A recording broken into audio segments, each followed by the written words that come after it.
And we'll get started shortly, just letting everybody into the class.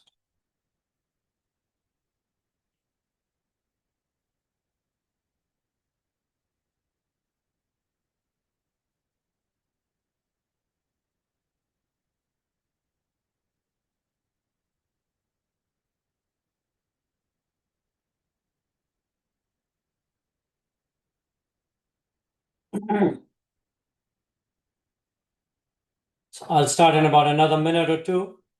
So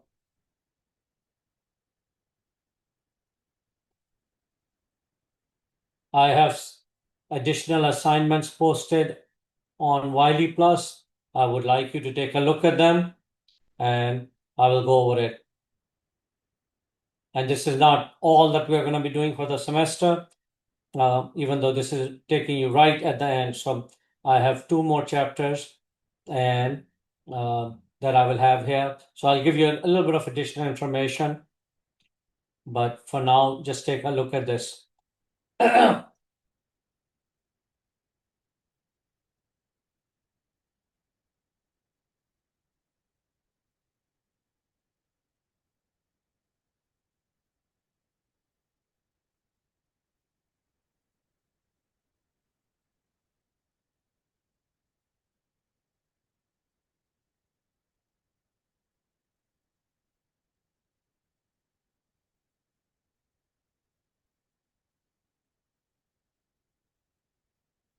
All right, so I'm gonna get started with today's class and a couple of things that I want you to keep in mind.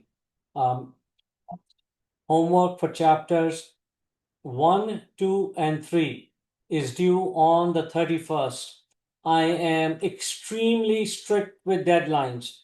So please make sure that you complete it. You still have 2 more days to complete it. So I'm extremely strict with deadlines. Make sure I'm not going to give you an extension for any reason. It's been up there for a while. So and almost a month to do this.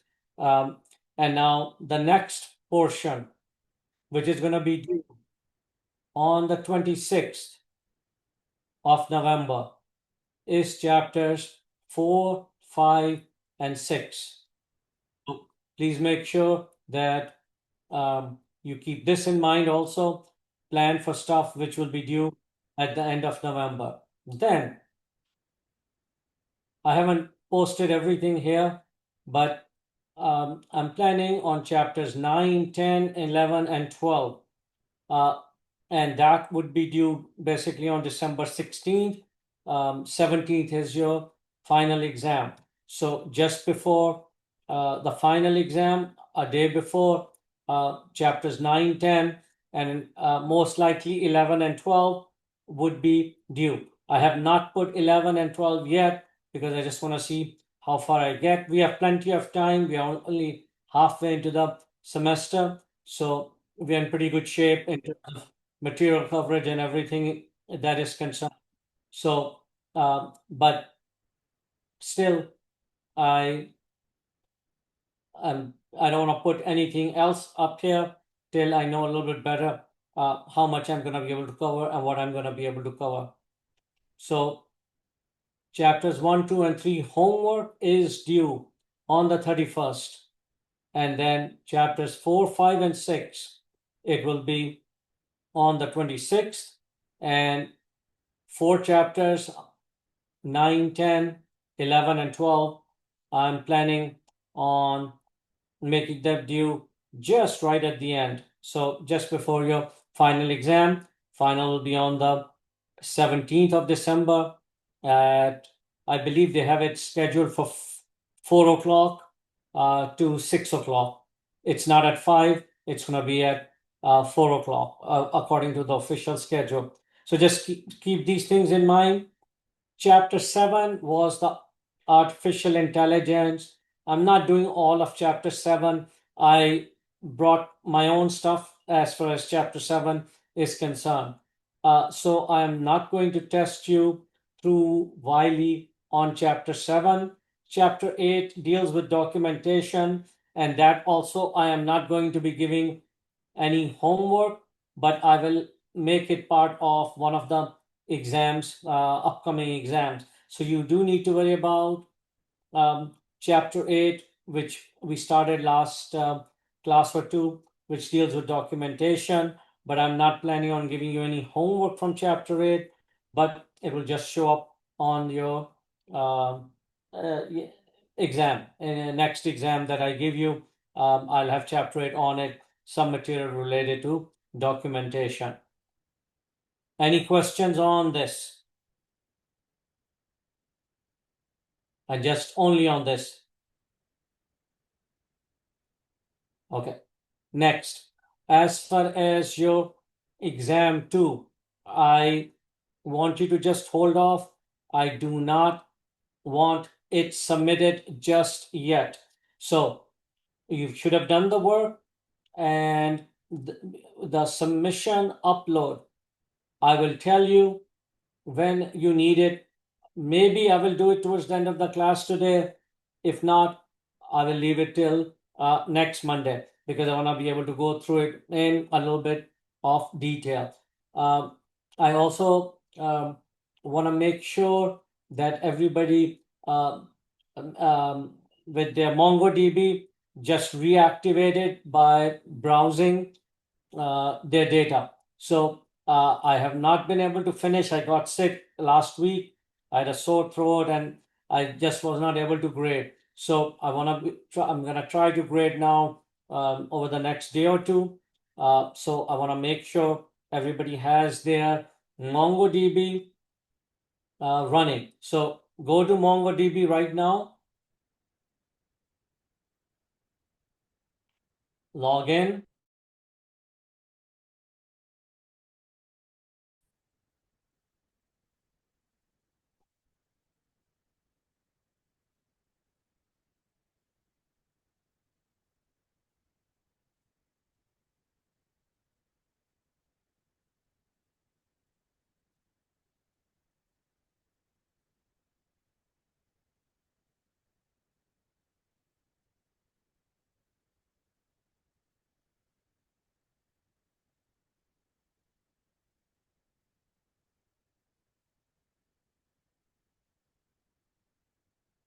So everyone, again, please make sure you do this. Most likely it's going to tell you it is paused. So I need you to make sure that it is no longer paused, and easiest way to do that is by browsing your data. I don't have any data to browse, but you should. That was required on your end. So once it's unpaused, all you have to do is browse data. It should give you an option to browse data, or for me, I can load data if I want, or add data. But once you connect to it, and like I said, easiest thing is just to go in here and browse your collection, which again, I don't have any data in there. I can start it up by, let's say, loading sample data. And that's not what I want you to do, by the way. But I'll just say something. I'll just load sample data and see what happens. So it's going to load some data. And once data has been loaded, then you are usually able to just browse and make sure it starts up again. So right now it's loading it for me. And again, that's not what I want you to do. You already have data. I did not have any data in my MongoDB. But main thing is make sure you start it up, because again, they shut it down or they pause it every few days. And you will know that it's working by just visiting your page or refreshing your page and see if the cluster that you have. So right now it's showing like it's paused, but if I browse my collection, so it was loaded, And now if I browse my collection,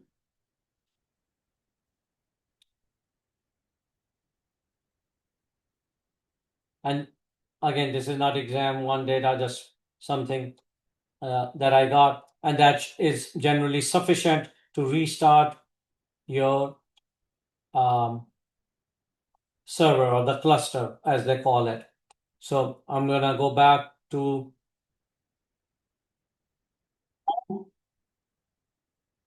which is my organization name, and you should be able to see you have a project,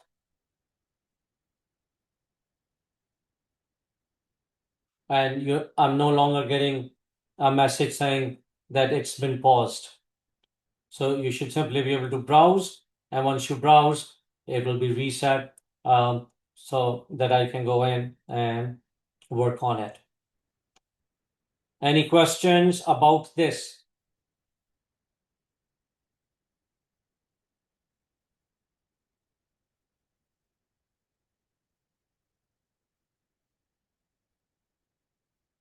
All right.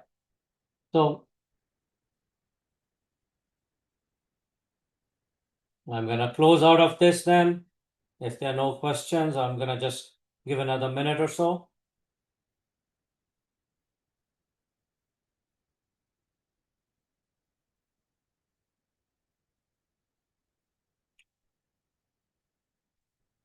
All right, so I'm gonna close out of mine, and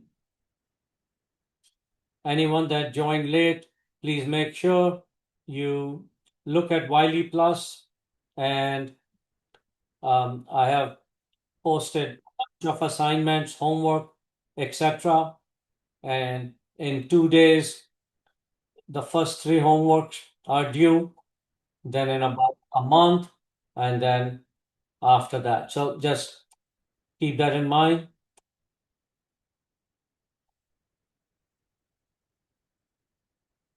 So, Suresh, did you add data? As long as you added data, you should be able to browse it. Make sure your cluster is restarted, and you should have some data in there. If you don't have any data, then there's nothing for you to browse. Then try just connecting to it or reset it. All right. So make sure you go back then. There should be a way to browse it. And if you're having an issue, let me know towards the end of the class, and I'll see if I can assist you further. But you should be able to, if you have added data, you should be able to browse it. Make sure you refresh it, connect to it. You should be able to browse it. Okay.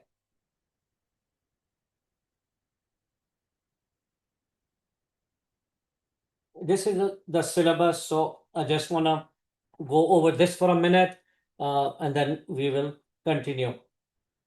So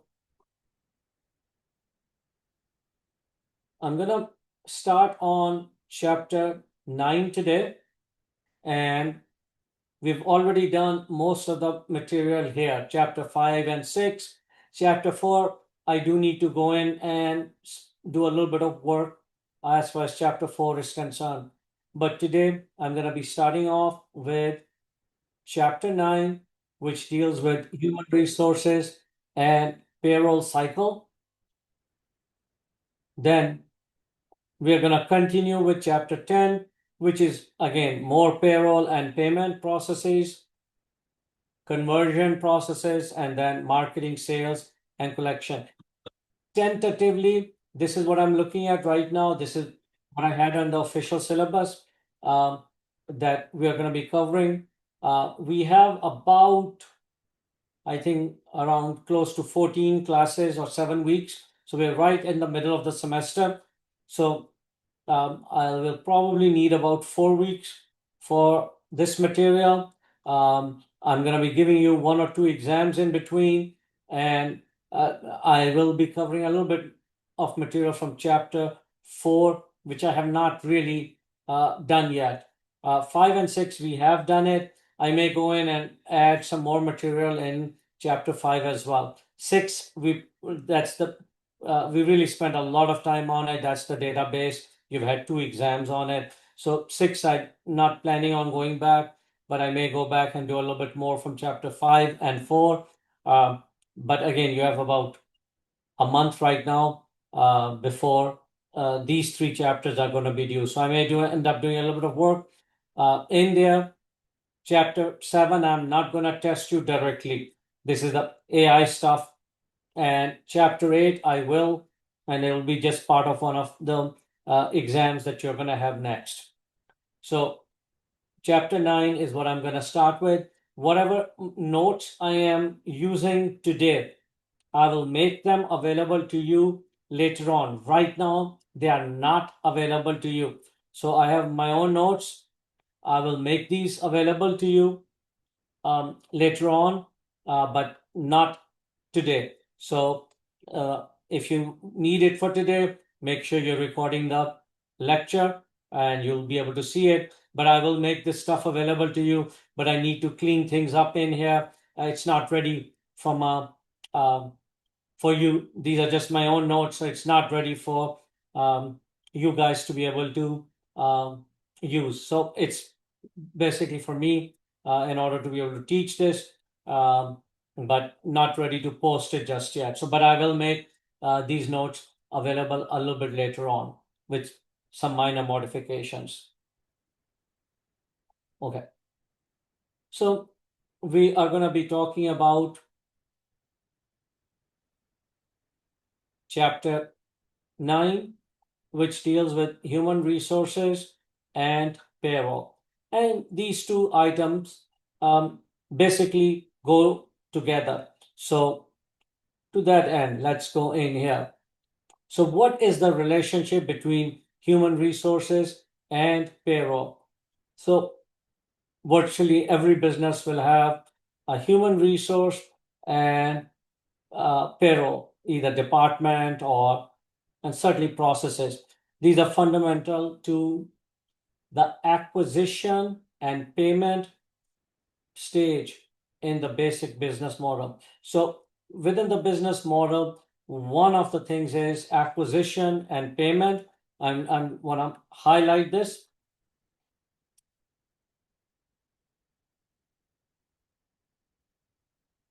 So I will. So understanding this relationship is important for you to see how organizations manage a valuable asset, basically their employees. So the key concept of this chapter is in the human resource processes, businesses acquire and manage employees. So what we mean by acquire is businesses will hire,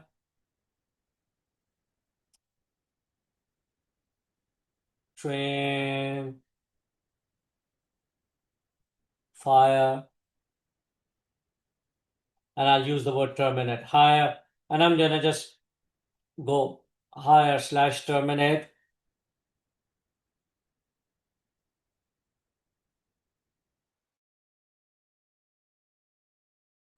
And manage employees. And the second department, the second function, not human resources, but the payroll function, that is used to compensate those employees. So these are 2 separate departments in or 2 separate functions in most organizations, but they are affiliated as well. They are not 2 completely separate, but still there is enough distinction between the 2 that you would have 2 separate departments. So in here,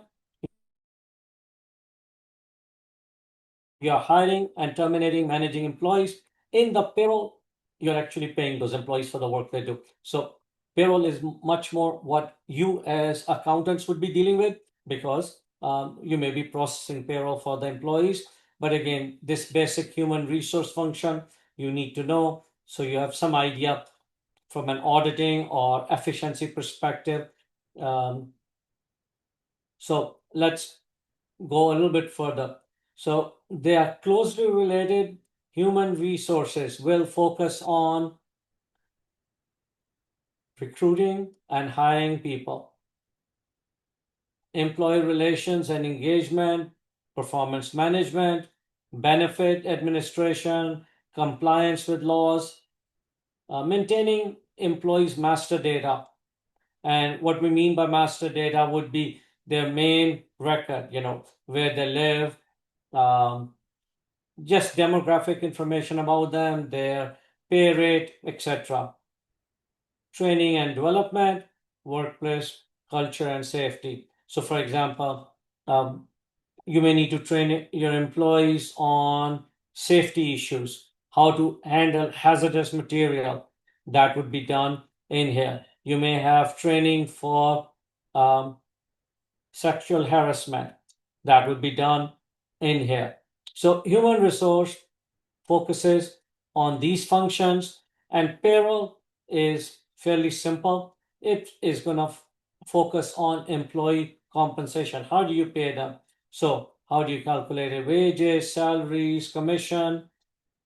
How do you process deductions and withholdings, issue paychecks, do a direct deposit, tax withholding, and remittance? So you withhold federal taxes, social security taxes, and we'll talk about these in a few more minutes. And you need to remit them at regular intervals, and compliance with tax regulations in general, generating payroll reports.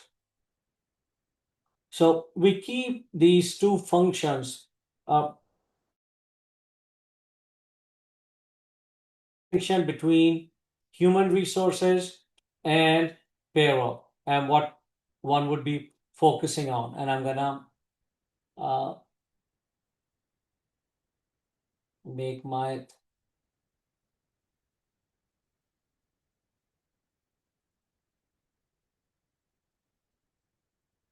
any questions up to this point, let me know as far as the material is concerned. Otherwise, I'm gonna move on.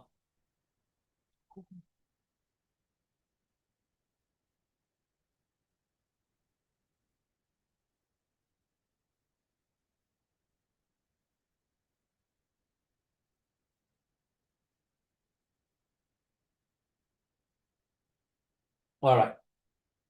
So we keep these, even though they are related, we keep them distinct, separate for various reasons, including from the perspective of segregation of duties. You want to be able to prevent fraud by making sure that those who authorize employee data changes are different from those who process payments.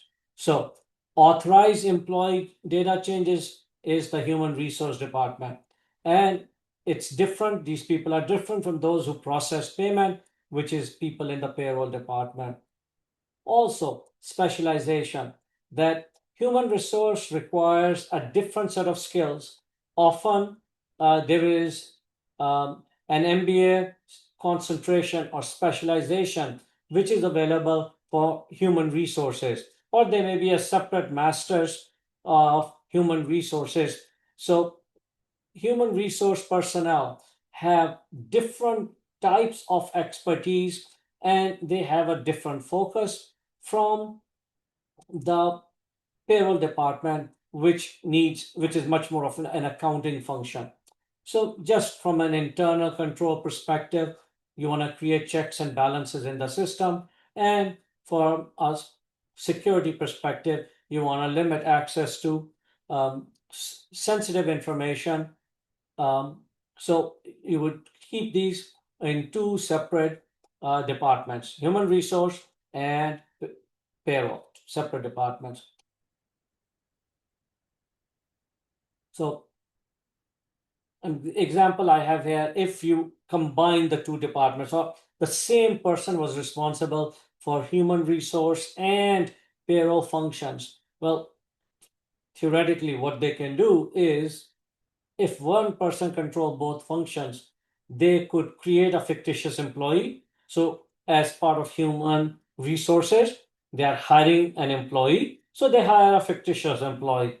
And then they pay that fictitious employee themselves through the payroll. So, at a very simple level, you want to avoid this type of fraud by keeping these two functions separate. Questions so far? Let me know. Otherwise, I will move on to the next stage.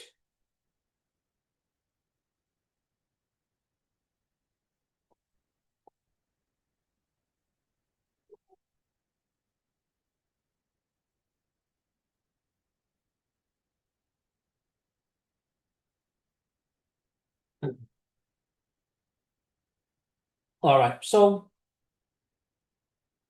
employment life cycle is basically you start off. So, right now we are talking primarily about the human resource department. I don't know if I put that in there or not. No, I did not. But right now, our focus is going to be on the human resource department a little bit and what would be happening over there. So, human resource department is responsible for recruitment and selection. So, when I'm saying that they are responsible for recruitment and selection, the human resource department will work hand in hand with the actual department that needs the employee. So I'm going to use the example of Queen's College. So when Queen's College hires a new professor, well, the actual recruitment selection is being done by the accounting department, but the human resource department works actively with the accounting department when a professor is being hired. Why? We do not always have specialization in the laws concerning posting of a job. So if you don't post the job the right way, if you put something in the ad which is in violation of local, state, or federal law, we could easily make that mistake. So if I, as an accounting professor, we need to hire another professor. If I am just making the ad myself and posting it, I could conceivably make a mistake because I am not an expert in human resource related law. So, from a legal point of view, you have to phrase the ad in a certain way. There are certain words you cannot use, or when we are interviewing candidates, there are certain things we may not be allowed to ask. So, you have to be very careful of how you place the ad and where you place the ad, and at the same time, during interviews, what you are and you are not allowed to ask a candidate. And again, I'll use a very simple example.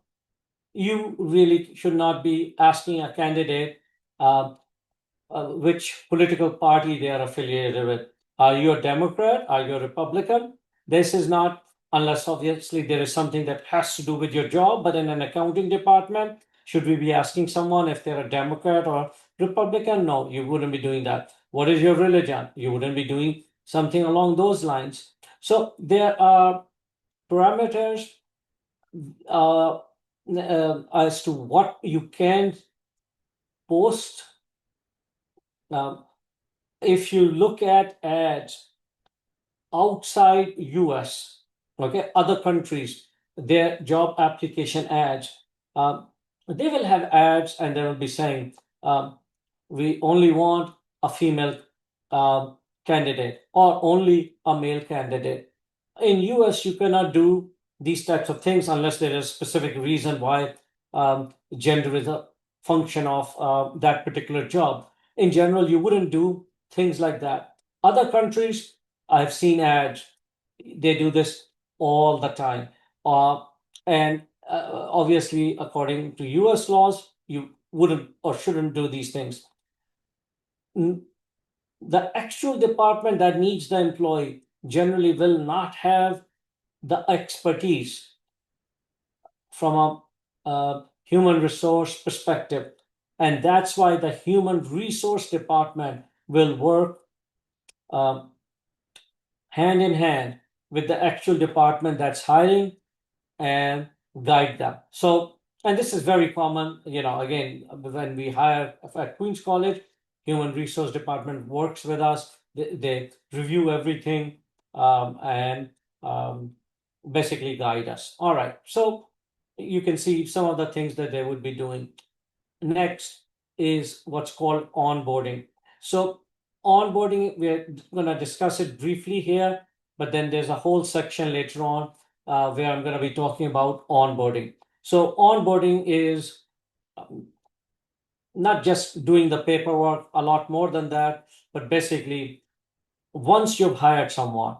So here you are selecting a candidate, making an offer to them, and negotiating pay and benefits, etc. Once that is done, they have been hired. This is the next stage, onboarding. This is sort of like training them, doing initial paperwork. And I have a full section I'm going to discuss onboarding in a few minutes. So, paperwork, W-4 is needed for payroll or tax purposes, payroll tax purposes. I-9 is for immigration, that you're legally authorized to work in the United States. And the third typical form would be direct deposit. Most people will have money deposited into their bank account, and that's done. So these are the three things that are typically done as far as new hire paperwork. But these are not the only things. Other things are also going on, but these are probably the three most critical things. Then system access, provisioning, and this may be setting up an email for them, um, giving them computer account access, and stuff like that. Orientation and training, benefits enrollment like healthcare, um, retirement benefits, stuff like that. Assigning them a computer or assigning them an office, etc. So I'm going to talk in more detail about this in a few minutes.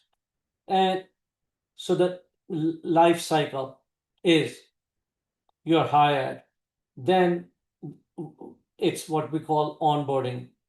Then you actually start the work. So the employee is now active, they've been trained, etc. So now they are getting paychecks regularly.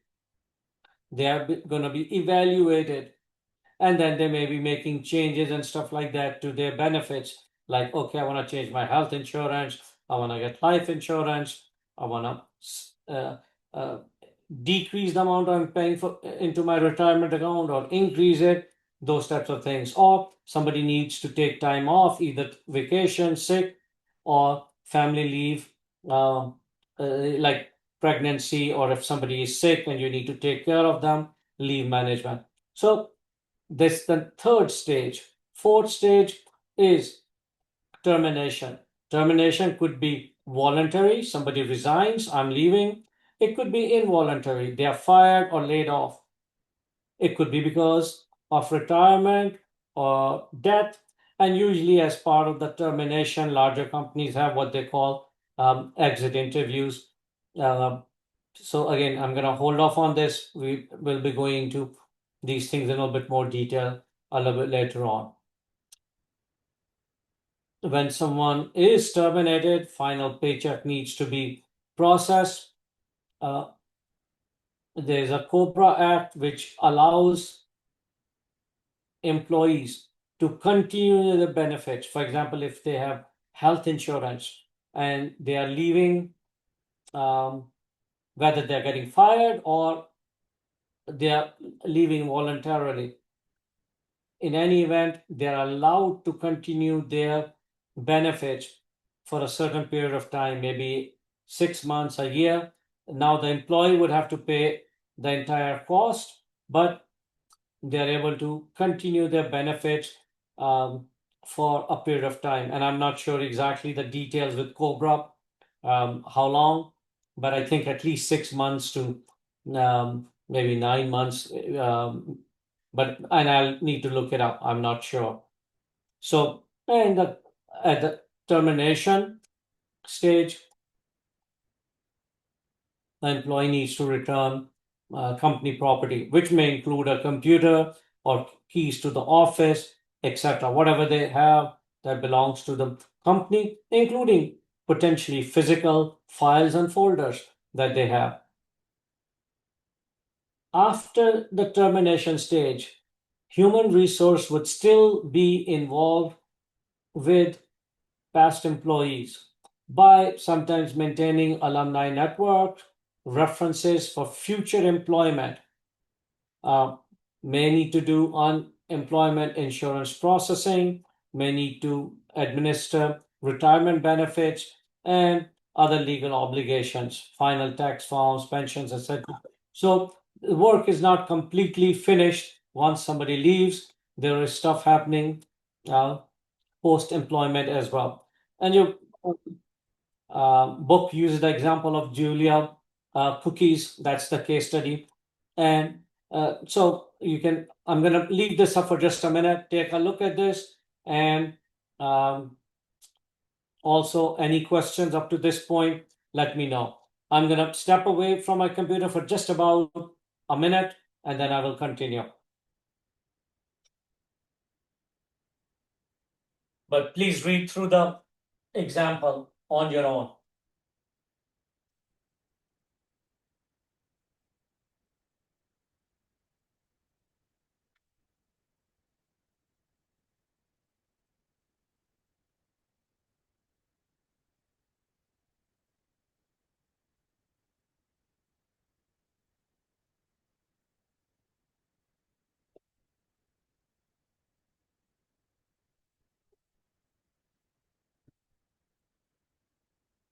All right. So we'll continue. So in here, in this particular example, Maria applies for a position as a baker. This is a cookie company. So she goes through the interview process, so on and so forth. Once hired, she completes I-9, enrolls in health benefits, attends safety training session, part of onboarding, and then during her employment, she will receive weekly or bi-weekly paychecks, performance reviews, paid vacations, etc. And then when she decides to leave, then she needs to give generally 2 weeks notice, participates in an exit interview, receives final paycheck, and even after leaving, she may maintain the company will maintain records for legal compliance purposes, may serve as a reference for future employers. So just a brief example overview of what we just talked about. Questions, let me know. Otherwise, I'm going to move on to the next part. So this is the payroll portion that we're going to be talking about.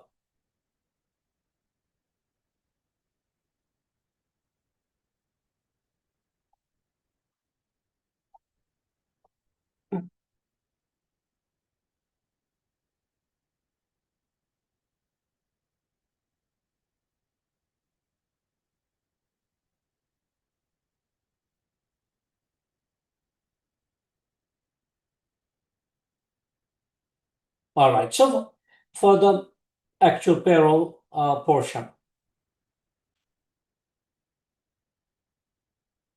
typically employees will be paid if they're hourly or salary or commission. Sometimes they have a one-time bonus, performance-based bonus, other types of compensations like tips, shift differential, hazard pay. So all of these things would be going into the gross pay calculation. Depending on the status of the employee, they may be entitled to 1.5 times pay rate. So again, if somebody's regular rate is $10 an hour, overtime would be at 15. In some instances, employees are entitled to 2 times. So once they exceed 40 hours, they may have to be paid at 1.5 or 2 times the rate. And you need to know whatever the minimum wage is for your state or locality, and make sure that you're complying with all of these basic things. So gross pay needs to be calculated. Then mandatory deductions. So pretty much everybody has federal income tax, which would be withheld, and that's done based on W-4 form. Then you have state and local income taxes, and this is going to vary a lot by jurisdiction. New York State has its own. Then, if you're in New York City versus if you're in Long Island versus if you're in Yonkers, White Plains, etc. So, again, wherever you are, New Jersey has its own set of rules. So, you need to worry about these things. And typically, the payroll function nowadays, not, at least for the last 30-40 years, it's been highly automated. It's because the calculations can be tedious and you need to do a lot of them. This was one of the first things to get really automated. So even when people were doing accounting, bookkeeping manually, payroll was still being processed through some sort of a computerized um, software system. So pretty much all of this is highly automated nowadays, and you don't need to worry too much about it. You just need to have a basic idea of these deductions. So FICA is basically a combination of Social Security and Medicare, and these percentages I did not check. I think they are still accurate. That it's about 6.2% of employees' wage, and then the Medicare is 1.45 of the employee portion, and additional Medicare of 0.9 up on wages over 200,000.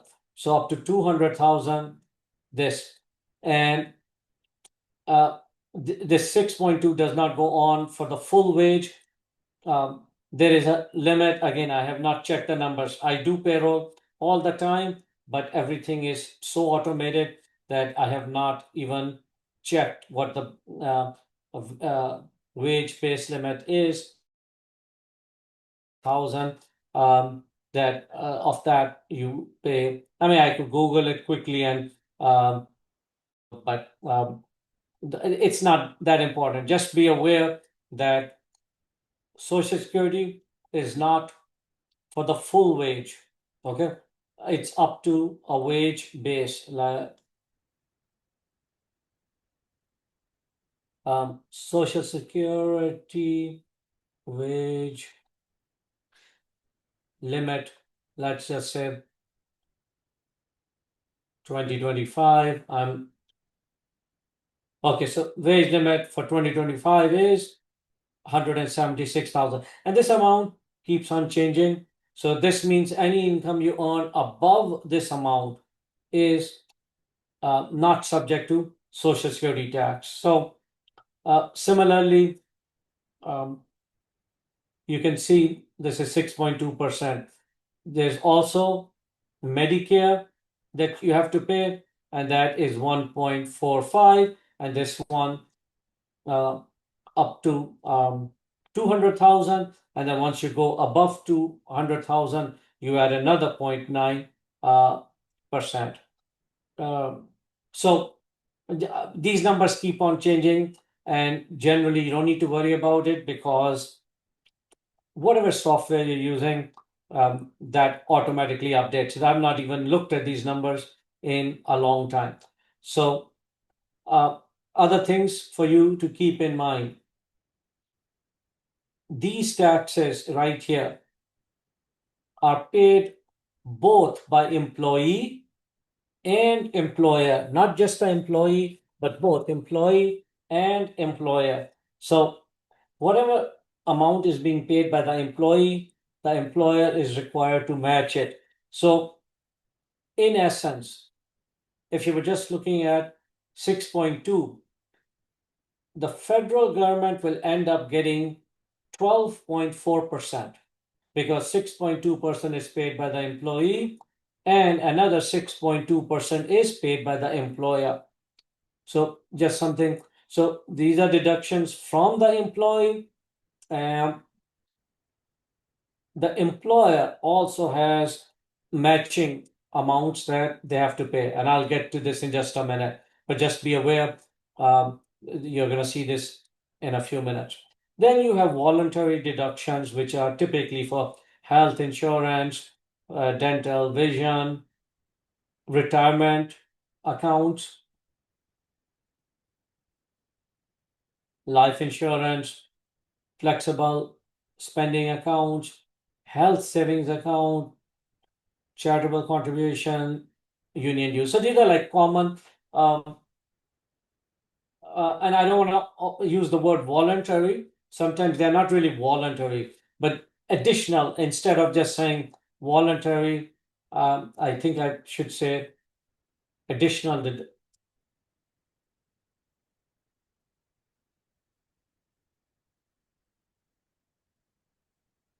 additional common deduction. So, yep, this is mandatory, true, and then additional common deductions. And then, in addition to deducting from the employer also has to pay a portion of FICA, then something called FUTA, Federal Unemployment Tax. And this and the next one, SUTA, they go sort of hand in hand. So it's 6% of the first 7,000, but that's not fully accurate because it is reduced by state credit. So what that means is that the state usually is primarily responsible for collecting this. So the state unemployment tax, the state will collect it. And then you're able to use it to get a credit off of your federal. So typically, you don't end up paying the full 6% to the federal government. You might end up paying only maybe 1% or something like that. Why? Because of the state. So you're paying it to the state, and that's why I'm saying once you pay it to the state, whatever you're paying to the state ends up reducing your federal. So you usually don't end up paying 6%. It'll be significantly less. And second thing to keep in mind is this is only up to the first 7,000 of wages. So once you go beyond that, there is no federal unemployment tax. And states typically do the same thing. They don't tax you for the entire salary, but typically a portion. So,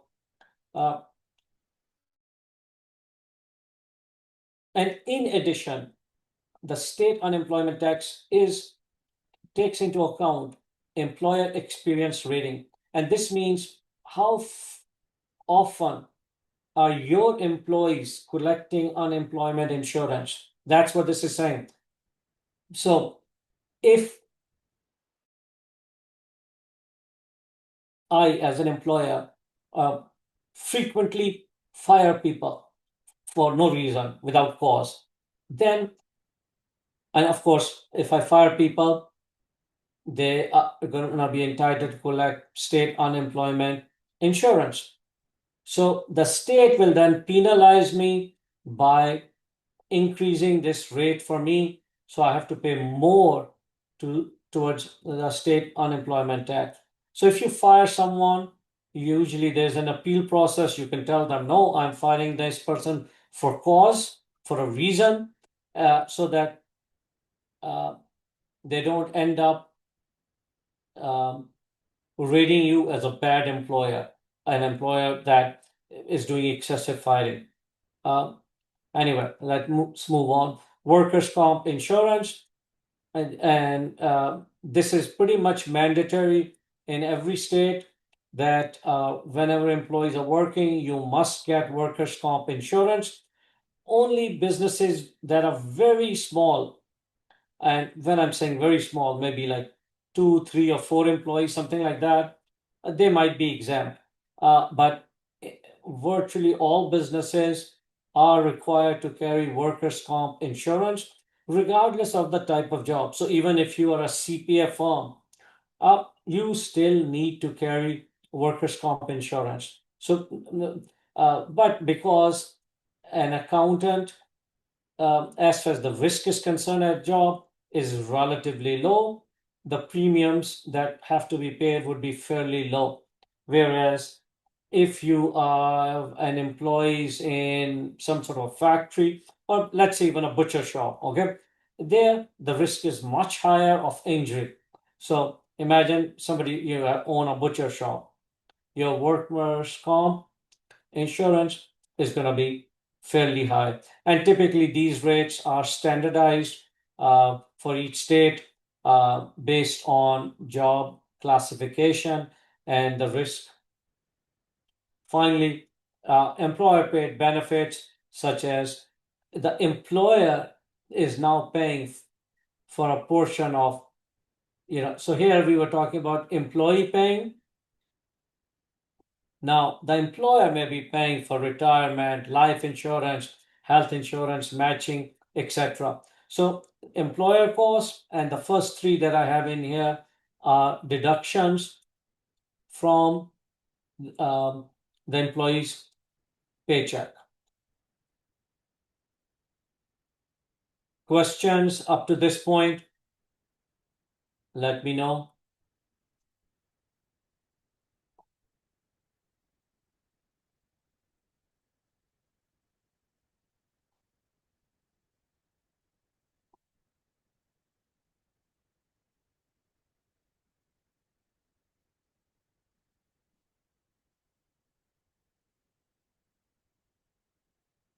All right.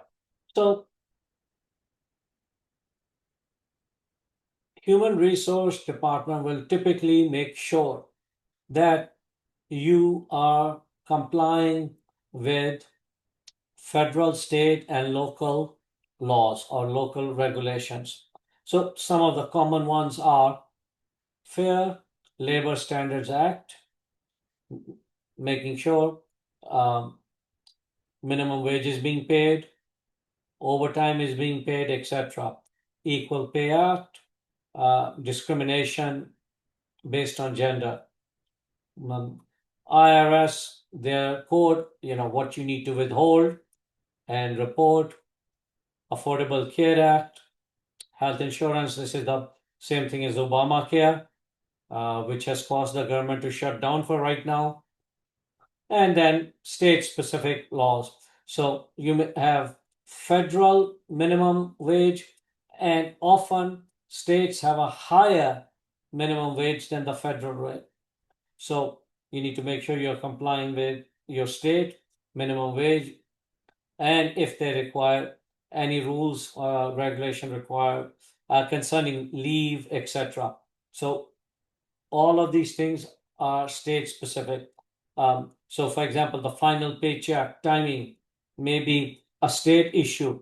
So somebody may require that the employee must get paid at the first cycle or on the last day that they're leaving. Again, depends on the state when you have to give them their final paycheck so that employers are not withholding it unreasonably. So, whatever these rules and regulations are, they are typically state specific.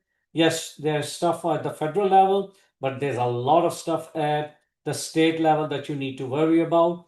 And this is where the human resource department comes in. They should know these things and they should be guiding you in your business.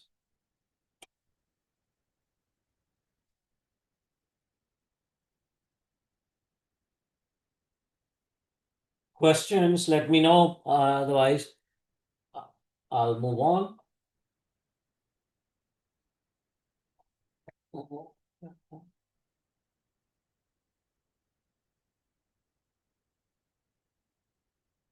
All right. So, in an accounting information system, and what we're doing now is with these 4 chapters. Now we are getting into the details of an accounting information system. These are like 4 major functions of an accounting information system. So now we are actually getting into details. Here, when we were talking, for example, about database, it was something very generic. We were not really getting into things specifically concerning accounting information system in general, or computer systems in general, or IT, information technology in general. But now with this chapter, we're getting into I would call the details of it. So key aspects of a human resource slash payroll accounting information system includes data input. What type of data do you keep track of? Employees' personal information, their attendance record, their pay rates, tax withholding, benefits and deductions authorizations. So again, time and attendance records, you're required, for example, to maintain them for several years to make sure that you're complying with overtime requirements, etc. So all of this data has to be input. It gets processed, payroll calculations, tax computation. So the processing will take place at regular interval, typically every 2 weeks, but it varies. And the output that comes out from the system would be basically paycheck or a direct deposit is made. You're maintaining accounting records. So payroll register is basically your accounting record where you're maintaining data about who's paid, basically your payroll expense. Tax forms are generated as a result of this. So W-2, which is sent to employees at the end of the year, 1099, which is sent to independent contractors, 941 and 940. This is what you use to remit Social Security data, and 940, I believe, is for the unemployment, FUTA unemployment. I just want to double check it. I do these all the time, but again, everything is highly automated, so I don't even. So 941 form.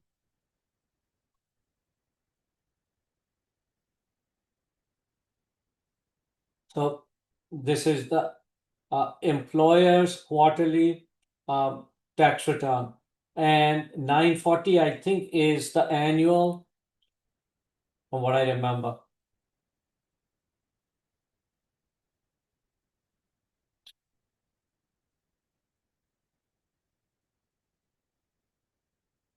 Yep, so that's the annual one. And it's basically for federal unemployment taxes. So you're required to submit to the tax authorities, whether it is IRS or the state or local authorities. So you continuously, as soon as you process checks, you process payroll, you are remitting payments to the federal, state, and local government. Then every quarter, you need to file this form summarizing all the payments you made in the last quarter. And then for unemployment, you need to do this. Now, in addition, tax forms. So these are at the federal level plus similar forms at the state level.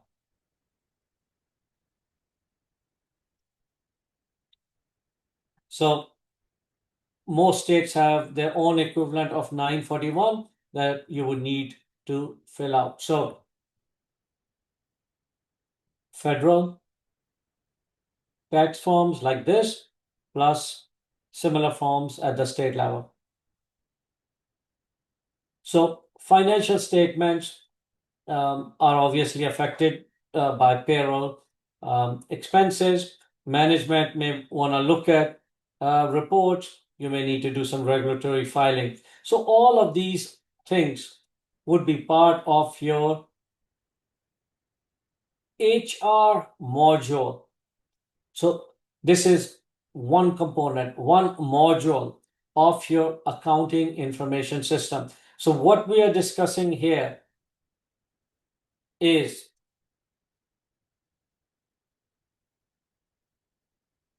when you have an accounting information system, it will typically have various modules. So right now we're talking about one module, which might be human resource. Another module might be payroll, so on and so forth. And again, typically human resources may not be part of a pure accounting information systems, from a software point of view. The data they maintain, yes, may be going in there, but there are a lot of functions in human resources that may not be part of an accounting information system. And I'll contrast that in a few minutes with what we call an ERP, where it may be part of it. Again, I'll get to it in a few minutes. I have all of this, all of these key points coming up. And data storage. What are you storing? Files, master files of employees, historical payroll data, tax records, audit trails, and compliance documentation. So all of this is part of your accounting information system, in particular the HR and payroll module. So we're talking about two modules within that full system. So modern HR and payroll systems will integrate with multiple other systems. So they will often and integrate. So I'm gonna jump down to right here where I'm talking about the example. Julia Cookie uses an integrated ERP. So this is what I was trying to explain just a minute ago. You can have just an accounting information system, or which is basically the equivalent of possibly like a bookkeeping system, like if you have heard of QuickBooks. It's a accounting or just a accounting bookkeeping system. It's not, it doesn't really have an HR component. It really does not interact with anything other than bookkeeping functions. Or nowadays, and this is, I think, again, going back last 30, 35 years, companies use what's called an ERP, Enterprise Resource Planning System. So ERP, this is software that integrates a company's core business function, and so different things like finance, human resources, the actual manufacturing that may be going on, services that are provided, buying things, selling things in a single unified system. So all major activities of a business are integrated. So, and we want to differentiate that from just a standalone accounting system. So modern systems, and again, we're going back probably easily 30 years from 35 years from early 90s. Uh, you're no longer dealing with just an accounting system or just a payroll system. So if you think about 1970s, that's when they started having computerized payroll systems. Before that, in 60s, people were doing payroll manually. Starting in 1970s beyond, you started seeing just a payroll system, whereas the rest of the accounting was done manually. Then over the next 15, 20 years, so from let's say 70s, 80s into 90s, you started seeing full accounting systems pop up, computerized accounting systems. Then, starting sometime in early 90s, we not only had a accounting system, we started integrating it with all other functions of a business, the marketing part, the finance part, human resources, and these were called ERP, or these are called ERP systems. So if you look at, for example, CUNY First. CUNY First is an example of an ERP. So if I were to go into CUNY First, it's not just for one thing. You are able to look up your transcripts, registration through CUNY First. Brightspace is managed for me through CUNY First. Textbooks that have to be assigned, like I just assigned books for next semester. I did that through CUNY First. Even though it's going to the college bookstore, I go to CUNY First, log in through that, and send information to the bookstore. So now we are getting, and again, I'm saying now, but that means for the last 30 years or so, we're using basically integrated systems. It's not just an accounting system. And I do use even now an accounting system by itself. I will use QuickBooks.